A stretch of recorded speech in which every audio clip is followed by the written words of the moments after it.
بسم اللہ الرحمن الرحیم بسم اللہ الرحمن الرحیم نحمدہ ونصلی علی رسولہ الکریم اما بعد۔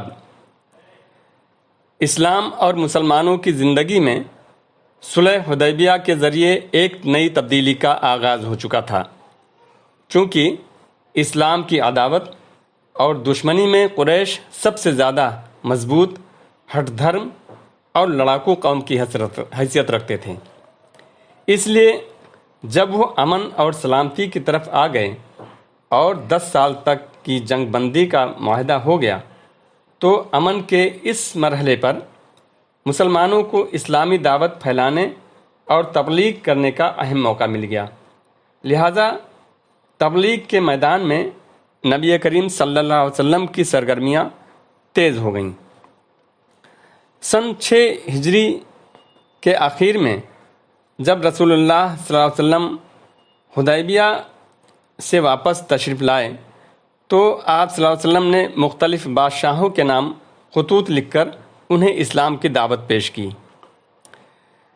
صحیح بخاری جلد 2 کی ایک روایت کے مطابق آپ صلی اللہ علیہ وسلم نے ان خطوط کے لکھنے کا ارادہ فرمایا تو آپ صلی اللہ علیہ وسلم سے کہا گیا کہ بادشاہ اسی صورت میں خطوط قبول کریں گے جب ان پر مہر لگی ہو۔ اس لیے نبی کریم صلی اللہ علیہ وسلم نے چاندی کی ایک انگوٹھی بنوائی جس پر محمد رسول اللہ نقش تھا۔ یہ نقش 3 سطروں میں تھا، محمد 1 سطر میں، رسول 1 سطر میں اور اللہ 1 سطر میں لکھا ہوا تھا۔ اس کی شکل اس طرح تھی، سب سے اوپر اللہ، اس کے نیچے رسول، پھر اس کے نیچے محمد لکھا ہوا تھا۔ پھر آپ صلی اللہ علیہ وسلم نے معلومات رکھنے والے اور تجربہ کار صحابہ کرام رضی اللہ تعالیٰ عنہم کو بطور قاصد منتخب فرمایا اور انہیں بادشاہوں کے پاس خطوط دے کر روانہ فرمایا۔ نبی کریم صلی اللہ علیہ وسلم کے حکمرانوں کے نام لکھے گئے کچھ خطوط جو آپ سامعین اکرام کی خدمت میں پیش کر رہا ہوں، انہیں میں نے مولانا صفی الرحمن مبارک پوری رحمۃ اللہ علیہ کی تصنیف الرحیق المختوم سے نقل کیا ہے، لہذا ملاحظہ فرمائیں۔ نجاشی شاہ حبش کے نام خط۔ اس نجاشی کا نام اسحمہ بن الجبر تھا۔ نبی کریم صلی اللہ علیہ وسلم نے اس کے نام جو خط لکھا اسے عمرو بن امیہ زمری کے بدست سن 6 ہجری کے آخر یا سن 7 ہجری کے شروع میں روانہ فرمایا۔ الرحیق المختوم میں 2 خطوط کا ذکر آیا ہے، لہذا دونوں خطوط پیش خدمت ہیں۔ پہلا خط بہقی نے حضرت ابن عباس رضی اللہ تعالیٰ عنہ سے روایت کی ہے، جسے نبی کریم صلی اللہ علیہ وسلم نے نجاشی کے پاس روانہ کیا تھا۔ اس کا ترجمہ اس طرح ہے: یہ خط ہے محمد صلی اللہ علیہ وسلم نبی کی طرف سے نجاشی اسحم شاہ حبش کے نام، اس پر سلام جو ہدایت کی پیروی کرے اور اللہ اور اس کے رسول پر ایمان لائے۔ میں شہادت دیتا ہوں کہ اللہ وحدہ لا شریک لہ کے سوا کوئی لائق عبادت نہیں، اس نے نہ کوئی بیوی اختیار کی نہ لڑکا، اور میں اس کی بھی شہادت دیتا ہوں کہ محمد صلی اللہ علیہ وسلم اس کا بندہ اور رسول ہے، اور میں تمہیں اسلام کی دعوت دیتا ہوں کیونکہ میں اس کا رسول ہوں، لہذا اسلام لاؤ، سلامت رہو گے۔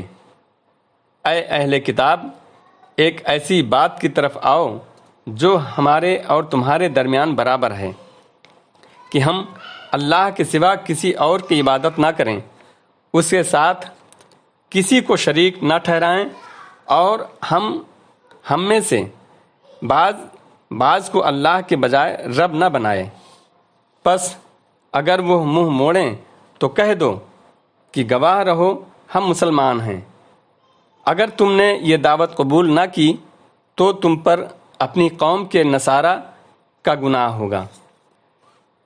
دوسرا خط ڈاکٹر حمید اللہ صاحب نے زاد المعاد سے نقل کیا ہے جو اس طرح ہے: بسم اللہ الرحمن الرحیم، محمد رسول اللہ کی جانب سے نجاشی عظیم حبشہ کے نام، اس شخص پر سلام جو ہدایت کی پیروی کرے۔